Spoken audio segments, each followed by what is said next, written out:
Hey guys, Jay Nelson here once again, and today I'm going to talk a little bit about my daily income in Japan, at least for today. Today is Saturday, August 22nd, and I want to just talk a little bit about, a lot of people who watch these videos are English teachers or are thinking about becoming English teachers or have been English teachers.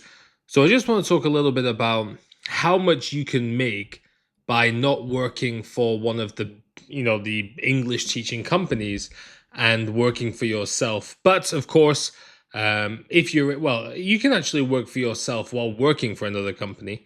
It's just that your company has to give approval for it, and it will be a good way to boost your income. So, I'm going to give some background. So, I teach on italki. That's basically my full time job in Japan now, and you're going to see why.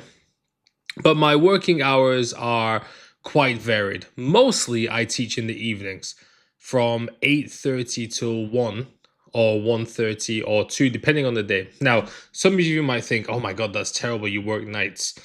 However, there are some benefits to that. First of all, I get the whole day free. My daughter goes to school, my wife goes to work. I am free all day. And not all of the slots get filled every day, which means sometimes I might work 8:30 till 12. And as you're going to see from this, that the income is still pretty good regardless.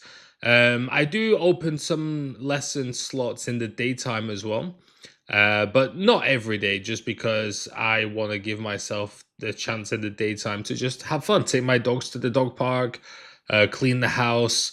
However, let's get to it. So, today is Saturday. My wife and my daughter are at Disneyland. However, there is a thunderstorm right now, so I don't think they're enjoying it very much. No, sorry, they're at Disney Sea, not Disneyland. And I think the humidity is giving me a bit of a boff. My hair is not reacting well, so I apologize. I know some of you care a lot about my teeth. I hope you don't care too much about the hair. So today I have 6 lessons, and I'm going to put the. Oh, do I have 6? Or have I forgot? Oh, yeah, I've got 6 lessons today, and I'll put each lesson up on the screen. Now, this is. I'm gonna see if I can figure out how to edit just numbers onto the screen. That's like my minimal effort. So, actually, even though I usually open my lessons on Saturdays 8 till 2 in the morning, I actually only have 4 hours worth of lessons. My first lesson is 9 till 10. It's a 1 hour free conversation lesson, and I make 3,868 yen. So on italki, students can pay singular lessons, which are much more expensive, or they can buy a package. So if the numbers look really weird, it's because they bought a package lesson and they get a specific discount. Now, this student also gets a little bit of a discount from me because he's the son of someone in my neighborhood who lives in a different part of Japan. Now, my second lesson is from 10 till 11. It's another 1 hour lesson, and I do give this student a discount as well. I'm very kind. I'm very, very kind because he's been taking lessons with me like basically every Saturday for 3 years. So he's definitely paid more than enough. Well, I guess his mum has. He's like a 15, 16-year-old kid in Hong Kong. Uh, if you like Hong Kong kids are weird. Not in like a bad way, but in terms of their personalities. If you look at many Asian countries, Hong Kong kids are usually a bit more open and a bit more like weird in a good way. Uh, but that's 3,497 yen. So those 2 lessons so far, it's about 7,400 yen.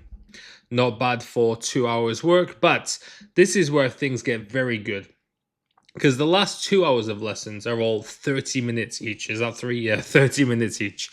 So my next lesson is from 10 till 11 till 11:30, and that's 2,500 yen for 30 minutes.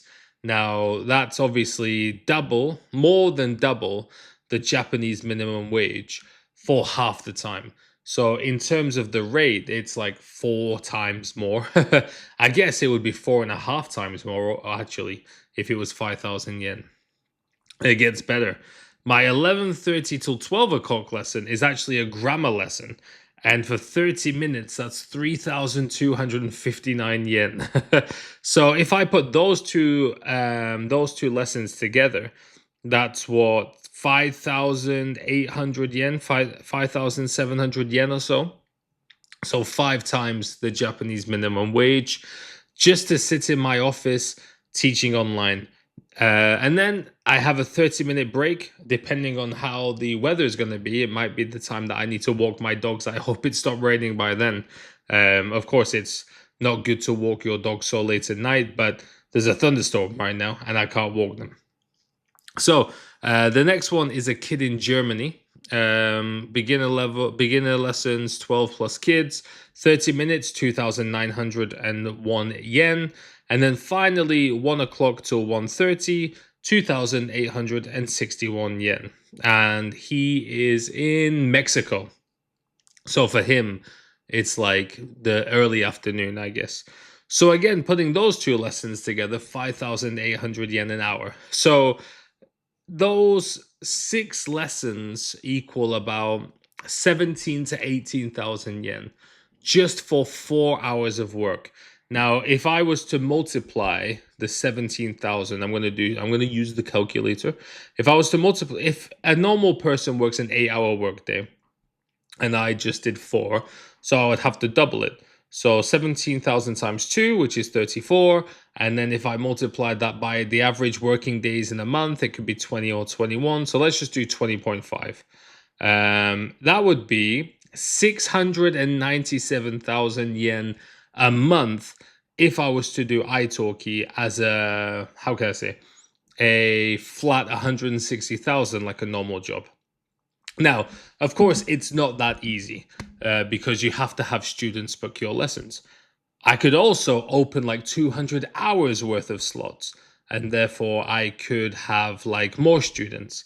If I get like a 75% or so booking rate. However, the longer I open my booking slots, if they book, like if I was to do 7 o'clock till 2 o'clock, and it's a day where I don't have many students, one student books at 7, one student books at 1, and then no one books in the middle, then I've just got a long break. Of course, one of the other great things is that I can be productive and do other stuff.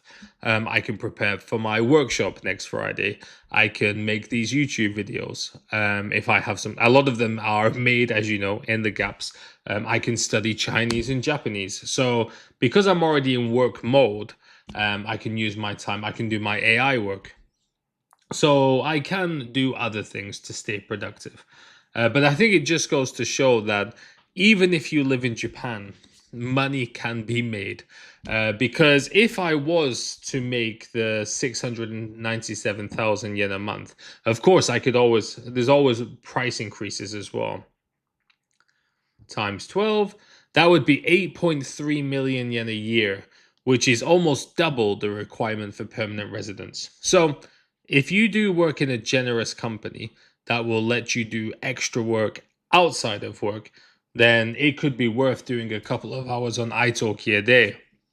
If you were to get 2 hours, and even if you had like 3,000 yen an hour, which is quite low for italki, because the beauty of like teaching everyone around the world is that different economies are, they have better, ideas of how much they should pay. So Europeans are usually much more willing to pay higher prices. The 3,200 yen for a 30-minute lesson is actually a Japanese guy, but he lives in California. So he's trying to get his English better. So he's obviously on California money. So if you were to just do 2 lessons of 3,000 yen, and you did that maybe 6,000 yen, you did that maybe 10 to 15 times a month, you could get an extra 70 to 100,000 yen. You could get almost 1,000,000 yen extra a year, which could help you creep over that line. It's something to consider. When I used to work in kindergartens or stuff like that, I was doing a lot of extra work. I was doing a lot of translation work, freelance work, teaching private lessons. I was probably working an extra 20 hours a week. And that's how, even though I was on like 292,000 yen a month in my kindergarten work, I was still getting an extra 100,000 yen just doing other stuff. So which took me to like 400. So I would have been able to get the PR requirement almost in my 3rd year in Japan. So it can be done by anyone. Anyway, guys, I just thought I would throw that out there just for a bit of, how can I say, sanko in Japanese, like something to think about or an example. But thanks all for watching, guys, and I'll see you next time.